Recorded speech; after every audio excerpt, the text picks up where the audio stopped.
मेरे लिए वो सज़ा बन गई थी। जब मेरे पास पैसा नहीं होता था पैसे के लिए, कभी मैं किसी से उधारे मांग के ला रहा हूँ झूठ बोल के, कभी घर का कोई सामान बेच दिया, कभी घरवाली से मांग। नमस्कार साथियों, आप देख रहे हैं न्यूज़ 24 लाइट। फिलहाल एक दोस्त है, उससे पहले तो इंट्रोडक्शन लेते हैं और फिर वो चीज़ बताएंगे जिसका मतलब हर एक जो ये कहता है कि नहीं मैं ये नहीं कर सकता। नमस्कार भाई साहब। नमस्कार जी। भाई पहले तो एक बार अपना इंट्रोडक्शन दो, नाम बताओ, गांव का नाम बताओ। मेरा नाम प्रदीप है, मैं हिसार का रहने वाला हूँ और आज के दिन एक नशा मुक्त जीवन जी रहा हूँ। मैंने 15 साल के लगभग नशा किया और नशा कुछ इस प्रकार से किया कि जिसका दुष्प्रभाव सिर्फ मेरे जीवन पे ही नहीं पड़ा, मेरे घर परिवार पे भी पड़ा। मैं आपसे एक चीज़ पूछना चाहूँगा, आपने लगभग किस किस प्रकार का नशा कराया है? शुरुआती दौर में तो जैसे शुरुआत होती है सभी की, बीड़ी सिगरेट से हुई थी।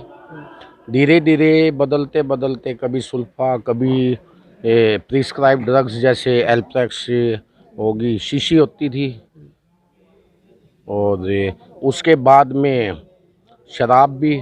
उम्र के साथ में चीज़ें सारी चलती चली।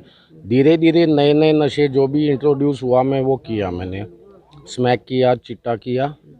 ये कहूँगा कि समाज में एक बात चला है कि जो चिट्टा नशा है, स्मैक का नशा है, वो एकदम छुटता को नहीं, मतलब इतनी तकड़ी लायक कर दे है जो मान ले मरे ही पेंडा छुट्टा कर अपना हरियाणवी भाषा में बोल दिया तो। ये बात सच है कि नशा छोड़ना इतना आसान नहीं, क्योंकि नशा जब करता था मैं शुरुआत में तो मज़े मज़े में किया था, लेकिन एक समय पे मेरे लिए वो सज़ा बन गई थी। जब मेरे पास पैसा नहीं होता था पैसे के लिए, कभी मैं किसी से उधारे मांग के ला रहा हूँ झूठ बोल के, कभी घर का कोई सामान बेच दिया, कभी घरवाली से मांग रहा हूँ। इतने तक की नौबत रही कि मैं अपने बच्चों की सेविंग्स जो होती है, बच्चों की पॉकेट मनी, उस सब भी ध्यान रखता था। इवन मैं एजुकेटेड था होते हुए भी उस चीज़ को पेनफुली सर्वाइव कर रहा था, लेकिन व्यवस्थापूर्वक मैं नहीं कर पा रहा था। ऐसा नहीं है कि मेरे पेरेंट्स ने सहयोग नहीं दिया, उन्होंने मेडिकल ट्रीटमेंट्स करवाई, लेकिन वो चीज़ें कुछ समय तक कारगर होती थी। क्यों? रीज़न भी कि एक साइकोलॉजिकल इफ़ेक्ट डालती है ये चीज़ें, जिसके परिणाम स्वरूप इंसान है ना एक उद्देश्यहीन जीवन जीना शुरू कर देता है। ये लगता था कि मेरे को भी कि ज़िंदगी में कुछ बचा नहीं है, जो था वो जा चुके, अब करने लायक कुछ नहीं रहा हूँ। क्यों? निर्भरता इतनी थी, विवश पाता था अपने आप को। एक चीज़ पूछा, मतलब कोई घटना याद हो, मान ले चिट्टा नशा कर रहे हो और कोई आपका हाथ गलत काम हो गया हो, या मतलब कि इस तरह की कोई एक्टिविटी हो गई हो जिसने आपने महसूस किया हो हाँ भाई मेरे तो ये बात गलत होगी, इस तरीक़त होगी? घटनाएं तो देखो नशे के दौरान काफ़ी घटित होती है, घर परिवार में रहते हुए भी।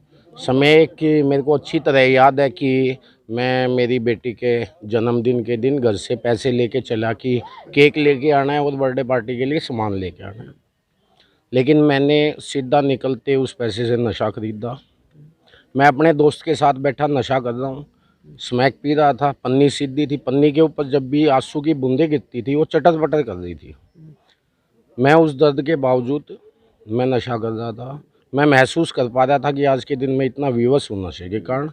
और दिन में वो भी नहीं भूलिया कि मेरे को जन्म देने वाली माँ मेरी खुद एक दिन ये कह रही थी, बोला बेटा जे पड़ोस में भी जैम्या होंदा नहीं तने घर का आगे को भी कौन टपड़ दियो, यह तो नू है कि घर में जैम गया।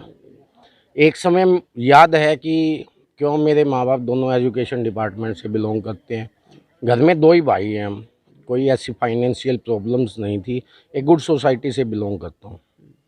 मेरे फादर बैठे रो रहे थे और मेरी माँ को ये कह रहे थे कि मेरे बाग में 2 फूल खिले थे और एक मुरझा गया।